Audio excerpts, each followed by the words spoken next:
Hello, John Dorsick here with the Ohio Department of Transportation in the Office of CAD Mapping Services, and this video is going to go over how to use the new Split Sheets VBA.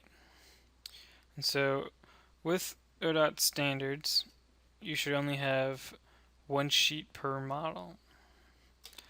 So to assist in that standard, this VBA can split out sheets into separate models. So for example, what I have open currently has 4 sheets in one model. This VBA will split these out so each sheet is on its own model. So there was an older VBA that worked only for cross-section sheets that would do this. So this is kind of a replacement, but it's not limited to cross-sections, and it has a couple more features. So to launch this application, you want to open MicroStation using the ODOT CAD standards. So then go to ODOT tab. Under sheet management, there's split sheet cells. So then this dialog will open.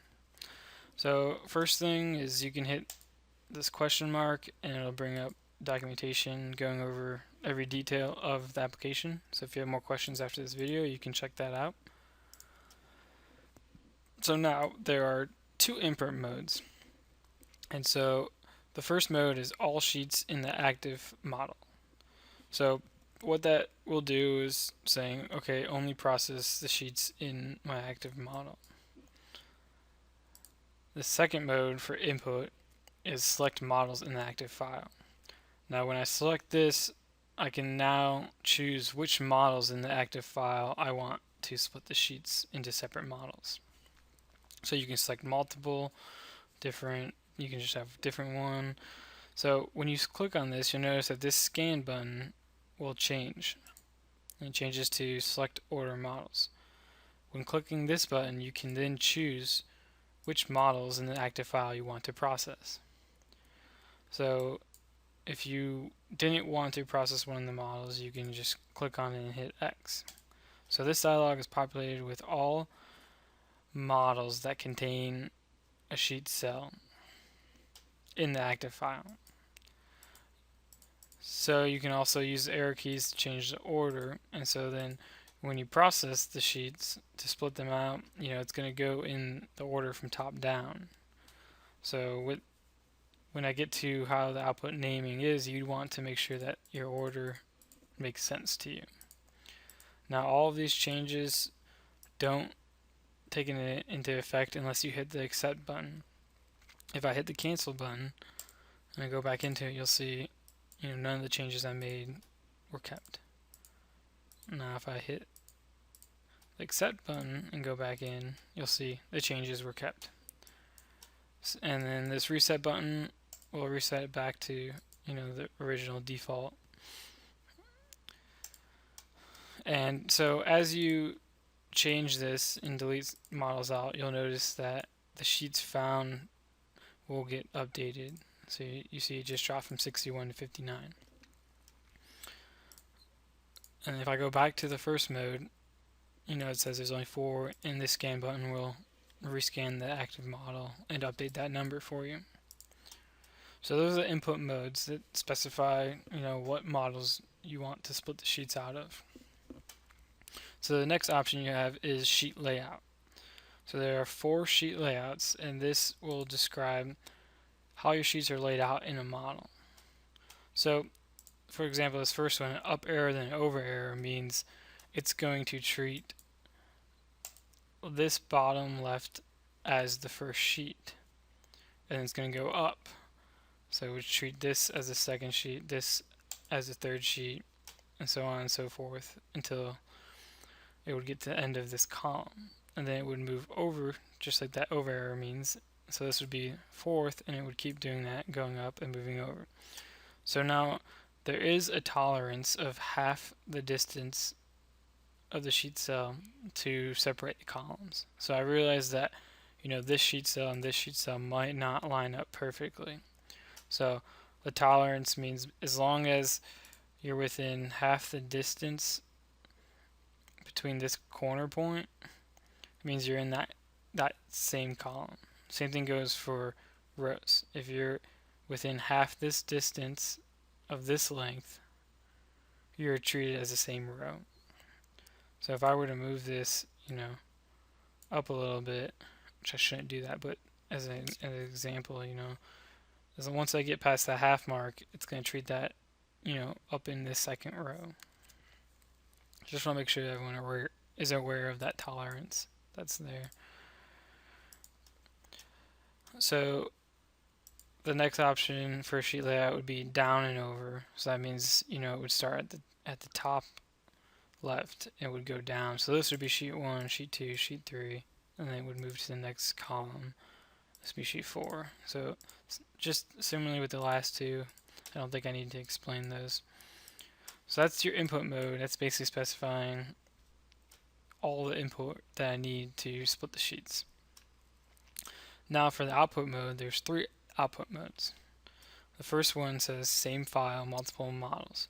What this will do is it will split the sheets out into separate models, but it will be all inside your active file. So the way I have it set up now, using only the active models, so there's 4 sheets, so it would split out these 4 to 4 new models, and each sheet would be its own model, and it would be inside this file.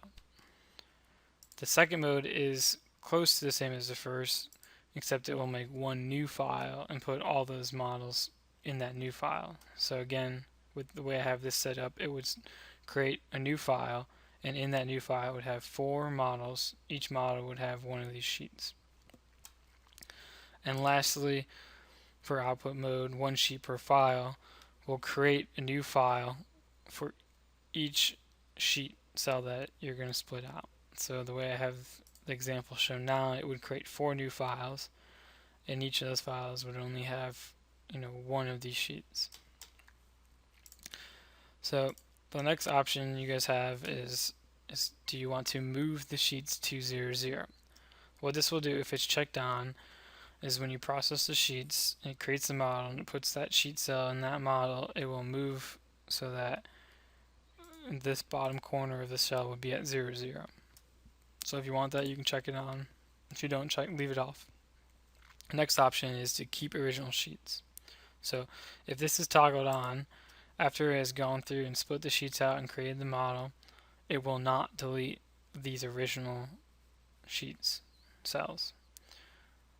If it's toggled off, once it's done, it will delete these, because you'll have your new models with the sheets in them. So however you want it is what you would do.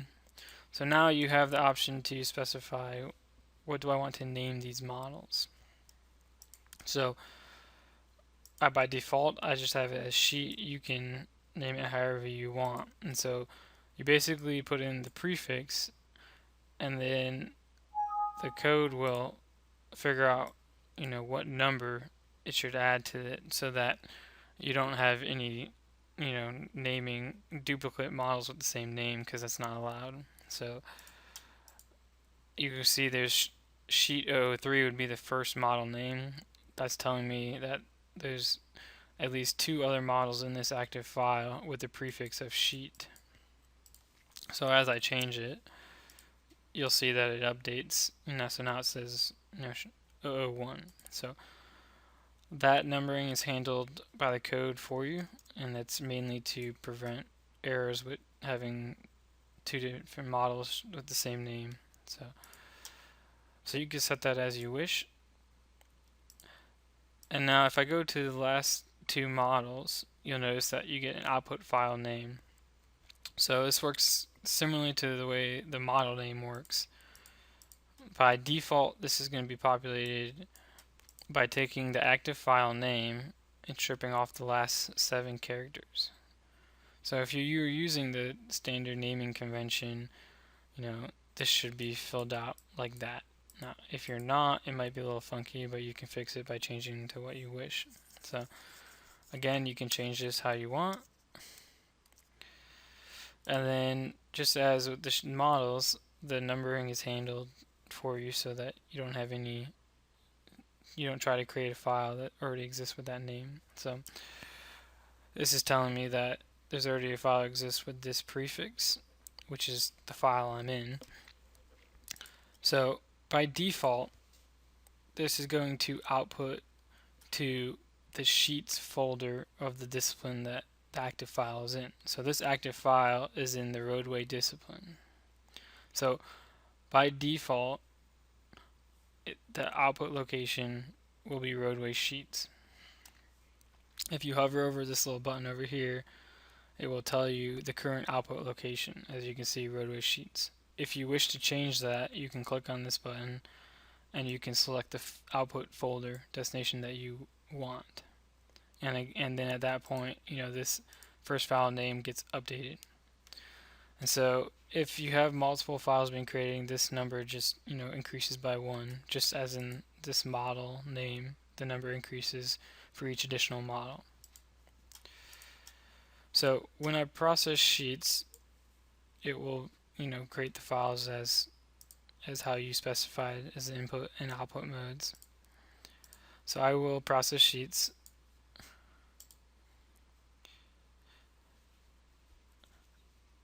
And once it's done processing, you'll get this checkbox or this dialog, and you can hit OK, and it closes. So now if I go to that new file that was created, you'll see that there'll be 4 sheet models. And I forgot to mention, if the model that has the sheet cells is not a sheet, when it gets split out, the model will be a sheet model type. And once this opens, you'll notice that it removed all the degen graphics that were outside the sheet cell, and this also includes any references, and it moved it. I did not check move to 00, but if I would have checked that, it would move this to 00, and that will move any references, auto table, or whatnot. So everything should be moved correctly. So that's the gist. Let me just show you the 4 model, so you see the 4 models the way I named it. So until next time.